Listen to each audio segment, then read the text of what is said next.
Hello there, and welcome to GreenKite's very first vlog, if we're still allowed to use that terminology in the 2020s. I think we are. So today, I'm delighted that we have with us Megan, who is the co-founder of Anansi, amongst many other things, and we're going to find out more about Megan as we have this chat. Megan, around various issues and items in your world as a co-founder, but also as an activist for diversity and inclusion in tech, in fintech and InsurTech and way beyond, I'm sure. So let's kick off then, Megan. And for those of you who don't know you or your business, who are you and who are Anansi? Well, Shân, first of all, thanks very much for the invitation to speak as your first vlog guest. So I'm Megan, I'm the co-founder of Anansi, and what we're building is a platform to deliver automated insurance for goods in transit, ultimately for businesses globally, but we're just starting in the UK at the moment. Super, thank you so much. And so, Megan, you've recently started a new group in InsurTech UK, the trade association for InsurTechs in the UK. And not only have you started the group, but you're also its first chair of the Diversity and Inclusion group. So why did you think this was important, Megan, at this point in time? Well, InsurTech UK is a member-led organisation. So it's a group of fellow InsurTech businesses who come together to advocate, well, to share ideas, first of all, between these, a lot of small companies, but also to build a much more powerful advocacy group. So, for example, there are subcommittees dealing with public affairs or public policy issues that affect all of the members, because collectively our voices are much stronger as a group rather than individually. So diversity is a recent development in InsurTech UK. It's a new subcommittee that's formed, and it's really an opportunity to take some of the learnings that we've had in some of these other areas and bring greater light to the issue of diversity within the InsurTech space. Great, thank you. And so thinking about this new group and as chair, I mean, I'm interested to know, what does success look like for you in its, I guess, its first sort of 12 months really, as you go forward in this next 12-month period? Yeah, absolutely. So we've only had one meeting so far, so it's very much early days. So I think we have three key goals at the moment that we're aiming for. So the first is to really come up with a pledge or a definition of what we're seeking to achieve in terms of diversity as a collective.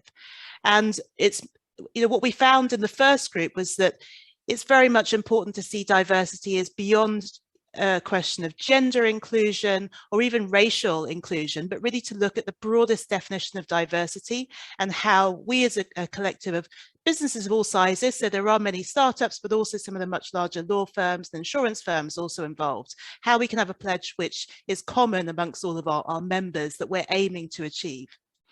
Then the second thing that we're looking to do is then to look and share ideas. So we're all generally very small companies. There are some people who are just starting out on this journey towards diversity, others who have maybe gone a little bit further down the path, and we may have all sorts of expertise or ideas that we can share with each other, and so that we don't have to sort of go away and duplicate the same work alone.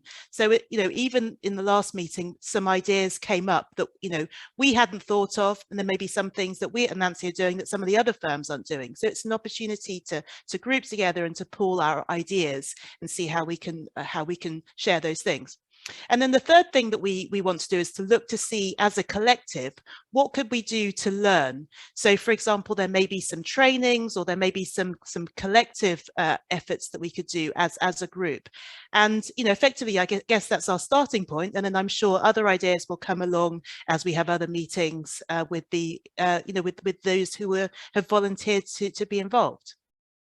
So in that first group, I think I remember you saying to me briefly that you were really quite heartened and a little bit surprised at how many people made time to actually tune into that first meeting, right? So how many were there, and just share a little bit, Megan, as to just why you were slightly surprised but also really pleased. No, absolutely. We were just really delighted because you never know when it's the first meeting of a subcommittee, you know, maybe just myself and the co-chair and the secretariat, so it would just be the four of us. But in fact, it wasn't. It was a good sort of 20, 25 people who came, you know, from companies of all different sizes. And it was a very lively discussion as well. It wasn't a question that people just came and, you know, people came with ideas and experiences that they wanted to bring to the committee. So that was why we were so energized as a result of this first meeting. So it's really great to see that you know, we're not making the case for diversity. People see that this is something that's important, and they really now we're really at the second step where people want to now talk about action. So what tangible things can they do, and share ideas of tangible things that they are doing, or things where they could be doing more, for example. Yeah, I can totally see how that was heartening, because we often find that we're still having to make this sort of case again and again and again, right? So yeah, how amazing and how great for you not to feel that in particularly that environment as well. That's superb. And so looking at that pledge, because obviously that's going to be a really important kind of milestone in the development of the group, isn't it? And also the sort of rallying cry for, I guess, defining what change you as a group and as a collective want to see. So how long do you think it's going to take before we get to see the InsurTech UK Diversity and Inclusion Group pledge coming out? Megan, what do you think? I don't think it will take too long. So I think we have a sort of a draft, and we're now in the process of seeking inputs from the various people within the group. And there are some lawyers in the group, so as ever, there may be some changes. But I mean, I very much hope that, you know, we can at least agree a pledge within a fairly short order. So, you know, we're talking certainly by the next meeting, so within the next month or so. And then at least then we have, I guess, our North Star, so we know where we're aiming to do, and then it will be much easier to decide actions, because we can go back to see, well, what have we pledged to do, so these actions then make sense that follow from that. Super. And just one more question on this before we move on to my next question. So Megan, you're a co-founder of a very busy scaling business, and yet you're taking time out of the day that you probably don't have, or making it somehow manufacturing extra time, right, in your day.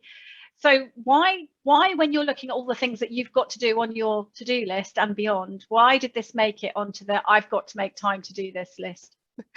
Well, I mean, I think it is important to give back. So, you know, even though everyone's very busy, you know, it's not just us, it's, you know, every other InsurTech. So, you know, no one is sort of swimming in time to devote to these sorts of things. So someone has to sort of stand up for, you know, what they believe in, and to really you know, to help out where necessary. So this is part of my service to the community and the collective, but by becoming involved with this. Super, thank you. Okay, so technology, financial services and fintech, notoriously, that's my word, notoriously undiverse.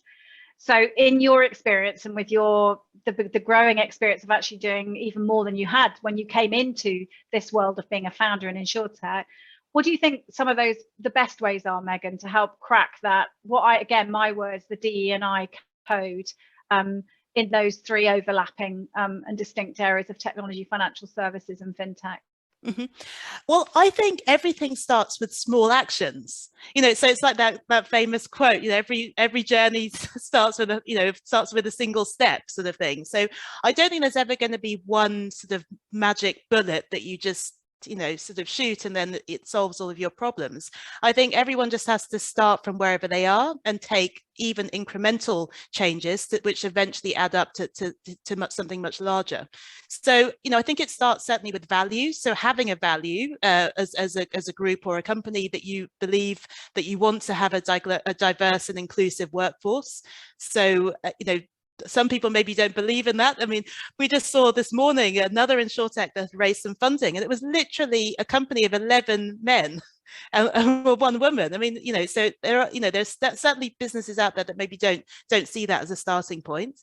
I think the second thing to do is then, wherever you are, then what can the small, what are the smallest changes that you can do to make a change? So this could be, where are you advertising for roles?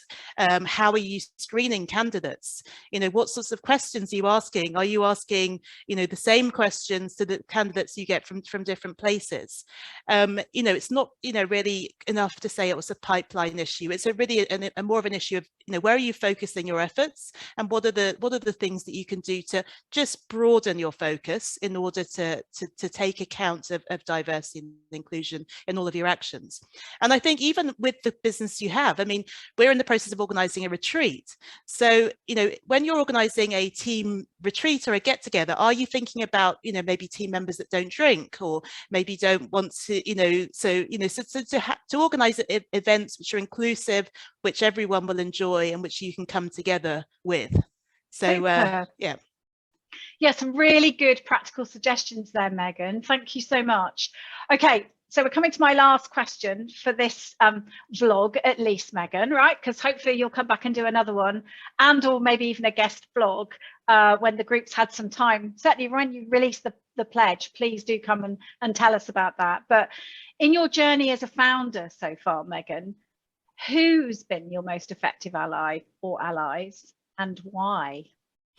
Well, firstly, Shân, I have to say that you've been one of our most effective allies. Well, we did, both you and Sarah at GreenKite. We're so happy to have come across you from your first message on LinkedIn and all of the work that we've done together, since then to, really build our whole compliance infrastructure with Anansi. But I mean, I have to say, we've been very blessed at Anansi to have some huge amount of allies and people who've been backing us. We've got a real mix of investors, from the insurance industry, even a former senior women leader in the insurance industry, so Evelyn Burke, who is the former CEO of Bupa. We're very delighted to have her as one of our angel investors. But then also men who have been doing incredible work as allies. So Chris Adelsbach is one of our angel investors. He's one of the most prolific and also most successful angel investors in the fintech space, and he publishes data on his portfolio and the diversity statistics of the backers, the businesses he's backed. And he's actually way above in terms of backing both female founders and minority founders in comparison to the industry average. And his portfolio has been incredibly successful. So he is really living proof of, the fact that, that there is money to be made by backing diverse founders. And I would definitely encourage anyone listening to this to go and read his blog on Medium about the work that he's done in the space. Super, and we'd love to have Chris come and maybe do a joint vlog with you or something, Megan, at some point as well. Thank you so much. So thanks again, and congratulations on all your success so far. And we really do look forward to hearing more about your group with InsurTech UK, as well as the continuing success of Anansi. And I'm just going to do the break the bias. You're breaking the bias, Megan, and it's a massive pleasure to have played even a really small part in where you're at now, and hopefully for the future as well. So thank you very much for that. Also very unexpected and delightful affirmation from you, as well as GreenKite. Thank you. Well, thank you very much for having me. I've really enjoyed being part of this vlog.